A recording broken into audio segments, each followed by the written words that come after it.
शासनाला काय वाटायले की आमच्याकडं खुर्ची आणि पदे, शासनाला असं समजून नये की आज ही एवढी जनता जी रस्त्यावर उतरलेली आहे ही काय दूधखुळी नाही. तुम्ही प्रत्येक बारी चॉकलेट द्यायलात. चॉकलेट अरे लहान लेकरू चॉकलेट घेत नाही. खरं बोलावं लागते, इमानदारी सांभाळावं लागते. तसं मराठी समाजाची जी तुम्ही फसवणूक केलेली आहे, आज प्रत्येक गोष्ट लोकांची घरं फोडून जे तुमच्या खुर्च्या सांभाळायलात, पदं सांभाळायलात, ही चुकीची पद्धत आहे. आज आम्हाला जे रस्त्यावर उतरायची जी आवश्यकता भासली, आज या आमदार खासदारानं जर केलं असतं तर हे एवढा समाज रस्त्यावाला नसता. मुख्यमंत्री साहेब, तुम्ही जे अहंकार वाढला आहे, अरे रावणाचा अहंकार एक ना एक दिवस नष्ट झालेला आहे. तुम्ही तसे चिल्लर आहेत म्हणणं काय.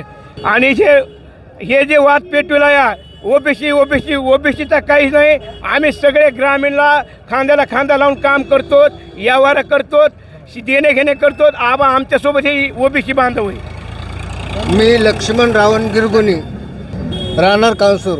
ओबीसी समाज म्हणजे धनगर. आम्ही आलोत कशासाठी? ह्यांच्याच आरक्षणासाठी आम्ही आलोत. आम्हाला तर द्यावा हेच अभिमान. असं नाही की त्यांना मिळावं आम्हाला नाही मिळावं. आम्हालाही मिळावं त्यांनाही मिळावं. आम्ही समजा एकच आहेत. एक मराठा.